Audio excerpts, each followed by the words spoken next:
Tariff लगने के बाद से अमेरिका के नागरिक और नेता राष्ट्रपति ट्रंप के खिलाफ होते दिख रहे हैं। आपको बता दें कि अमेरिका के 50 राज्यों में ट्रंप और साथ ही एलॉन मस्क के खिलाफ प्रदर्शन हो रहा है। अमेरिकी सदर तो इंडिया के खिलाफ हैं, लेकिन अमेरिकन जो हैं वो इंडिया के साथ हैं। अब कहा यह जा रहा है, एक बड़े इंपॉर्टेंट शख्स हैं जिनका नाम है कुर्ट कैम्बल। उन्होंने कहा है कि अमेरिका का जो सबसे इंपॉर्टेंट रिलेशनशिप 21st सेंचुरी में है, that is with India.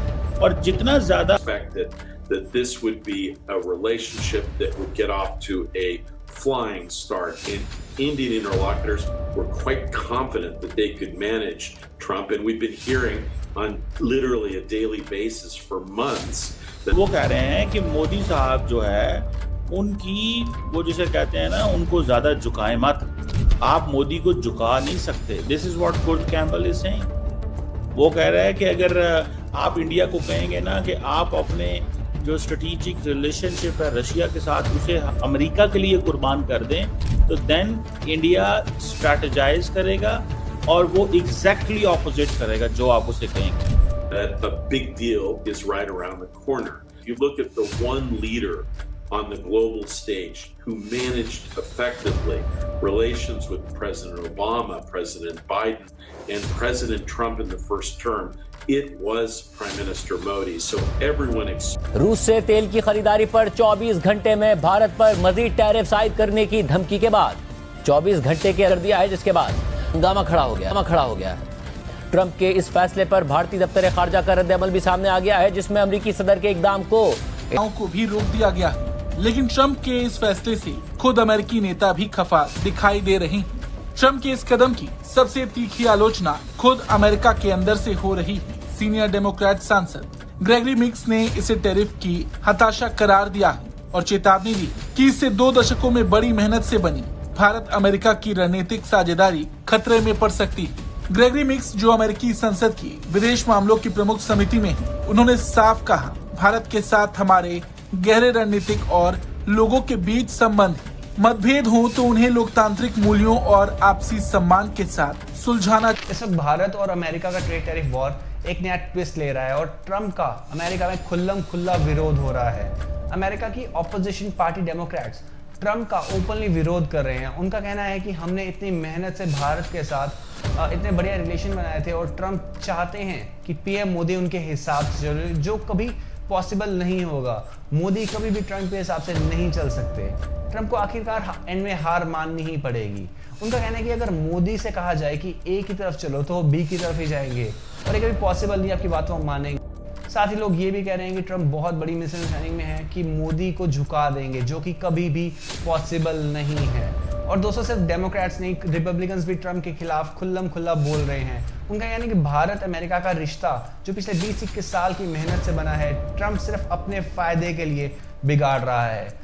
Public भी सड़कों पर आ गई है। अमेरिका के अलग अलग राज्यों से ट्रंप के अगेंस्ट काफी प्रोटेस्ट हो रहे हैं। सब लोग बोल रहे हैं कि ट्रंप अपनी सिर्फ फैमिली और खुद के फायदे के लिए काम कर रहा है। अमेरिका को नहीं, कोई फायदा नहीं हो रहा उसे, अमेरिका के लिए कुछ नहीं कर रहा। वो अपने आप को राजा समझ कर रखा हुआ है। लेकिन अमेरिका में ये हरकतें नहीं चलेंगी। सड़कों पर ट्रंप के कार्टून्स भी निकले जा रहे हैं। गूगल पर अगर आप सर्च करेंगे, ट्रंप को कभी कोई चूहा दिखा रहा है, कभी कोई बंदर। इस वक्त ट्रंप भी यही सोच रहा है कि पाकिस्तान की तरह अमेरिका से बैठकर भारत को चलाएंगे, जो कि बिल्कुल मुमकिन नहीं है। और इसका प्रूफ खुद अमेरिकन दे रहे हैं।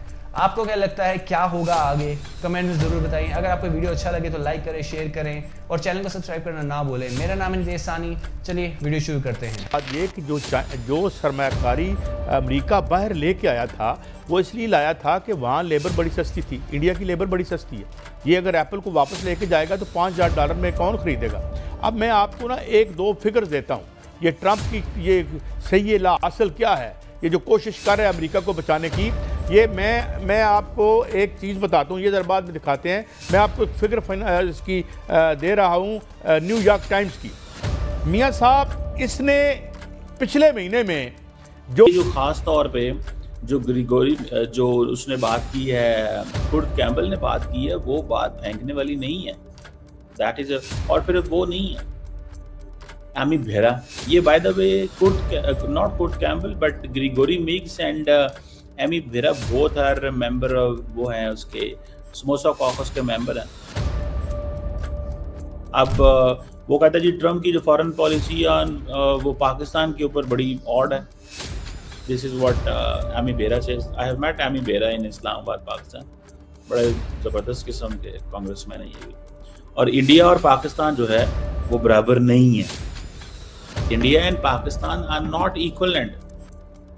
India is a rising power. Pakistan has the most domestic terrorism in the world and failing economy. ये तो ट्रंप ने टैरिफ लगाए हैं, इसमें जो इसकी आमदनी में इजाफा हुआ है, पिछले साल जो टैक्सेस वसूल किए थे वो $78 बिलियन के थे इसी महीने में, ये जुलाई जो गुजरा है। जो इसने अब ट्रंप ने टैरिफ लगाए हैं, इस साल इसको मिले हैं $152 बिलियन। गोया तकरीबन ये बन जाता है कोई 72-74 बिलियन का जो इजाफा हुआ है। मगर पिछले महीने जो टैक्सों में ट्रंप ने तबके उमराज से वो खुद ताल्लुक रखता है, उसको जो छूट दी है वो बनती है according to New York Times $3.4 trillion, यानी $3,400 अरब। अब वो यानी जो ये जो 72-74 बिलियन है, ये तो उस आम आदमी की जेब से निकलेगा ना, क्योंकि इंपोर्टर उसमें वो टैरिफ के पैसे जमा करके, प्रॉफिट जमा करके वो नीचे भेज देगा। तो पहली बात तो मैं ये बताऊं कि बात ये $3.4 ट्रिलियन जो इसने जेब में डाला है, ये इसके जो इसके साथी हैं, जो इसका क्लब है वहाँ पे, तो ये इसमें से अगर ये 500 या 1000 बिलियन भी निकाल लेता तो ना इसको ये ट्रंप को टैरिफ लगाने पड़ते, ना इस दुनिया में ये ऊधम मचता। तो एक तो ये है जो फेलियर है। दूसरी बात मियां साहब तो खराब कर दी है। सो ये चीज जो है वो सामने नजर आ रही है। That is something which I feel कि ये डेमोक्रेट्स को प्रॉब्लम ये आ रहा है कि ये ताल्लुकात इन्होंने हमारे ख़राब कर दिए। लेकिन क्या होगा, that is a question. American congressman या अमेरिकन लीडर्स इंडिया के साथ खड़े हो रहे हैं आज। उसकी वजह यह है कि डेमोक्रेट्स को यह है कि हमने बहुत कुछ सेक्रीफाइस किया है इंडिया का बिहेवियर बदलने के लिए। ख़ासतौर पे ये जो कुर्ट कैम्बल की बात है कि भाई अगर आप इंडिया को कहो ना गो राइट तो वो लेफ्ट जाएंगे, इंडिया कहोगे ना गो लेफ्ट तो वो राइट जाएंगे।